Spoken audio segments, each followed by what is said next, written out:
All right, let's talk about social reconstructionism. In simple terms, this is the idea that school is not just a place to memorize facts. It is a place where students can learn to fix the problems they see around them. Think about the world today. Some people have a lot while others have very little.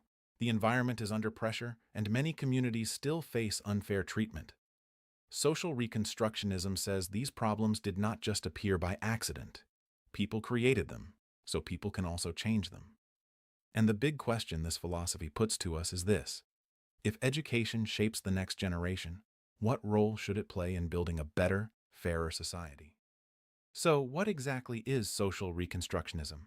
At its heart, it is the belief that education should help build a better, fairer society. Schools are not meant to just pass on information. They are meant to prepare students to notice unfairness in the world and to do something about it.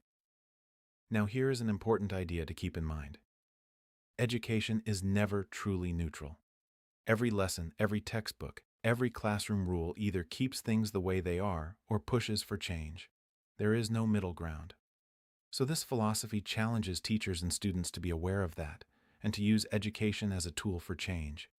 The goal is to grow young people who can think critically, feel empathy for others, and step up as leaders in their communities. In short, they are not just learners sitting in a chair. They are future changemakers. Now let's look at the kinds of real-world problems that education needs to take on. The first is inequality. Some children are born into families with money, good housing, and strong schools, while others are not. And that gap shapes the rest of their lives. Education must help students understand why this happens and imagine how it could be different. The second is the environmental crisis. The planet is changing fast, and young people will inherit the results. Schools have to build real awareness and a sense of care for the natural world.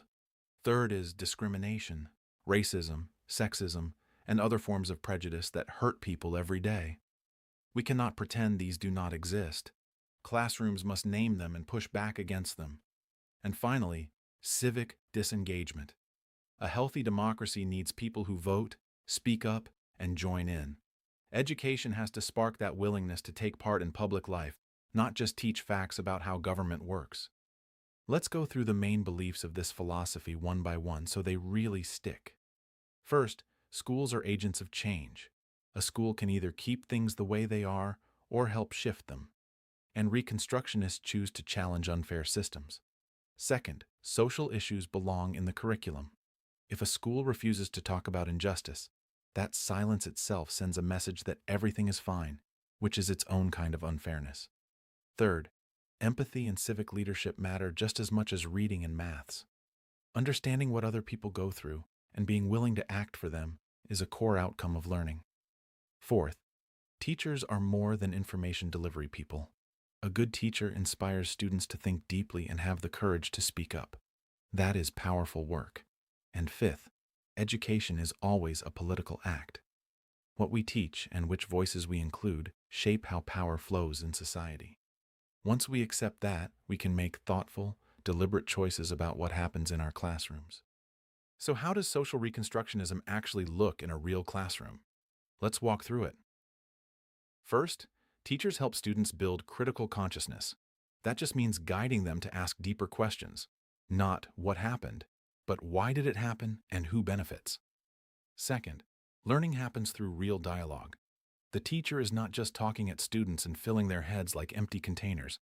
Instead, teachers and students think together, share, and reflect. Third, learning leaves the classroom. Students take on community-based projects. They look at real local problems, talk to real people affected by them, and work on real responses. Fourth, the curriculum makes room for voices that are often left out, different cultures, histories, and ways of knowing. Here is a simple example. A class might run an environmental awareness campaign.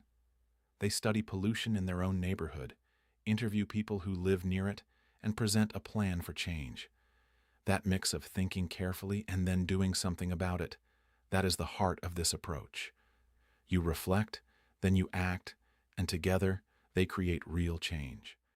So if you take just one thing away from today, let it be this. Social Reconstructionism sees education as the strongest tool we have to build a fairer world. It is not enough for students to simply understand how society works. They should also be able to question it, find ways to improve it, and take part in shaping what comes next. That is a big ask, but it is also why teaching matters so much. Every classroom is a small chance to grow a more thoughtful, more caring, and more courageous generation. Justice, empathy, action, and civic courage. These are not just nice ideas. They are the everyday outcomes this philosophy hopes our students will carry with them long after they leave school. And finally, here are the sources behind everything we just discussed.